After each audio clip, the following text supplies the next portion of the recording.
Khamenei Iran ইসরায়েলকে সতর্ক করে আসছে যে তারা সংযত হওয়ার জন্য তারা যাতে সতর্ক হয়ে যায়, কিন্তু তার বন্ধু দেশ আমেরিকার প্ররোচনায় সতর্ক হয় না, বরঞ্চ ইরানের বিভিন্ন স্থাপনায় হামলা করে। শেষ পর্যন্ত তারা ইরানের যেই কার্যক্রম চলেছে সেই বড় একটি স্থাপনায় হামলা করে, যেটা ক্ষতিগ্রস্ত হয়। তার প্রেক্ষিতে ইরান ঘোষণা দেয় যে ইরান এমন একটি পদক্ষেপ নিতে যাচ্ছে যা বিশ্ববাসী আজীবন মনে রাখবে। কালকে তো নেয়নি, গতকালকে রাত্রে সে ঘটনাটা ঘটাই দেয় এবং তারা হাইপারসনিক মিসাইল মারে ওই দেশটার দিকে, এবং এই মিসাইলগুলার তীব্রতা, আলোক ঝলকানি এত বেশি ছিল, আপনি খালি চোখে অনেক উজ্জ্বলভাবে মিসাইলগুলোকে দেখতে পাবেন।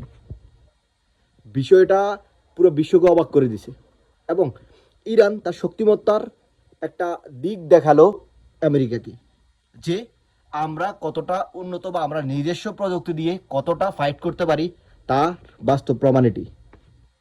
এবং হাইপারসনিক মিসাইল মারার পরেই পুরো সব কিছু উলটপালট হয়ে যায়, বিশ্ববাজারে একদম উলটপালট একটা বিষয় সৃষ্টি হয়ে যায়। হরমুজ প্রণালী বন্ধ, জেরুজালেম বন্ধ, সব কিছু বন্ধ করে দেয়।